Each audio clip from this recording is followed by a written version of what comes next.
නිසා දැන් බිස්නස් කියන එක නම් ෂුවර් කරන්න පුළුවන් දෙයක් නෙවෙයි. නමුත් අධ්‍යාපනික වශයෙන් එන ශක්තිය දැන් ෂුවර් කරන්න පුළුවන් එකක්. සම්පූර්ණයෙන්ම වෙනස් කතන්දරයක්.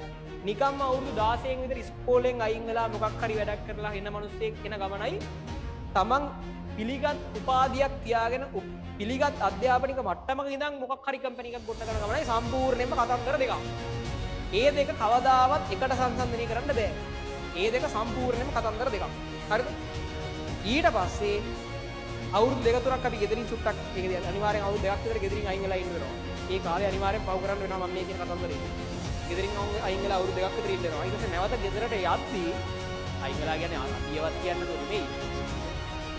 නැවත ගෙදරට යද්දී නැවත ගෙදරත් එක්ක ආයි සම්බන්ධ වෙද්දී අපිට ගෙදර ගොඩ දාන්න පුළුවන් ස්ථාවරයක් අපි අවුරුදු 25ක් විතර හදාගෙන 4ක් විතර හදාගෙන ඉන්නවා. හරිද? මේක කරන්න කලින් දේවල් කිසි දෙයක් වැඩක් නැහැ. ඕ ලෙවල් වලදී මොකද උනේ? කලින් ෂයි එකේදී මොකද උනේ? කිෂ්රත්ෙදී මොකද උනේ? ගිය ඉස්කෝලේ මොකද්ද? ගිය දිස්ත්‍රික්කේ මොකද්ද? ජීවත් වුණ දිස්ත්‍රික්කේ මොකද්ද? වටපිටාව මොකද්ද? අම්මා තාත්තා මොකද්ද කරන්නේ? ඔය දේවල් වැඩක් නැහැ. මේකේ තියෙන්නේ තමන් විසින් හදාගන්න ප්ලෑන් එක තමන්ව විශ්වාස කිරීම සහ ගැම්ම විතරයි. නිකමෙක් වෙන්න එපා.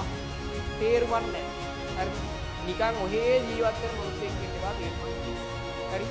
ඔහේ ජීවිතයක් වෙන්න එපා තේරුමක් නැහැ. අනිවාර්යෙන් වෙන මිනිස්සෙක් ඔයාලා ගැන ආඩම්බරයෙන් කතා කරන මිනිස්සෙක් වෙන්න.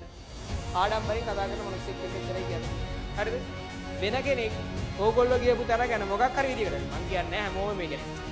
ගම පාරක යන්න ඕනේ නැහැ. Taman ආසදේ කරන්න. මොකක් හරි ආසදේ කරන්න. දෙන්න එනකොට අර අන්තිමට අර ආදර්ශමත් චරිතයක් වෙන්න ඉච්චරයි. මෙතන ඉන්න සියලු දෙනාම ඒක කරන්න ඕනේ. හරිද? සියලු දෙනාම කරන්න ඕනේ. එතකොට දැන් ඔය කොච්චර කිව්වත් තේරෙන්නේ නැද්ද ඒක කීයද කරන්න දෙයක්. හරිද? ඒ නිසා මේ කියන්නේ මට ඕනේ මෙතනින් 99ක් අඩුම ගාන. අන්තිමට මේ කියන විදිහට විවිධ ක්ෂේත්‍රවල සමහරලාට ඉංජිනේරින් වෙන්න පුළුවන්. ඒ ආසන්නයේ සමහරලාට සමහරව ඉන්නවා ඉංජිනේරින් ඩිග්‍රී එක ගන්නවා අදාළම නැති දේවල් කරනවා කමන්නේ. හරිද? ඉංජිනේරින් ඩිග්‍රී එක අරගෙන වෙනම දේවල් කරන කට්ටිය ඉන්නවා. ඒක අවුලක් නැහැ. දැන් මෙඩිසින් ඩිග්‍රී එක අරගෙන වෙනම දේවල් කරන කට්ටිය. හරි කිසිම සම්බන්ධයක් නැතුව කරන දේවල් කට්ටිය. ඒ වගේ කට්ටිය ඉන්නවා. එහෙම ප්‍රශ්නයක් නැහැ. කලින්ම ආරක්ෂිත මට්ටමට එන්න. හරිද? දැන් ඔය ලංකාවේ ප්‍රධානතම කන්ස්ට්‍රක්ෂන් කම්පැනියක් තියෙනවා මම නම කිව්වොත් ඔයගොල්ලෝ දන්නවා.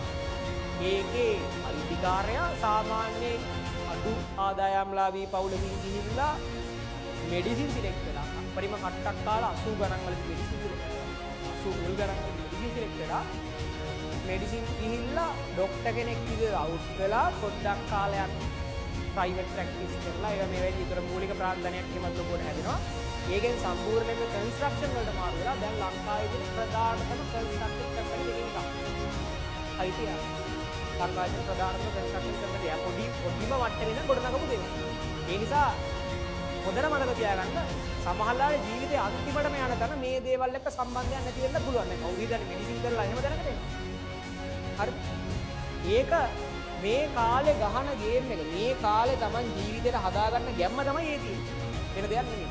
මේ විභාගයට Taman 1000ක් බාධක මැද්දේ සූදානම් වෙලා අතාරින්න නැතුව මේක ලියන්න පුළුවන් එකාට අනිත් ඕන දෙයක් කරන්න පුළුවන්. ඒකයි මේකේ තියෙන සරල කතාව. අනිත් දෙයක් කරන්න පුළුවන්.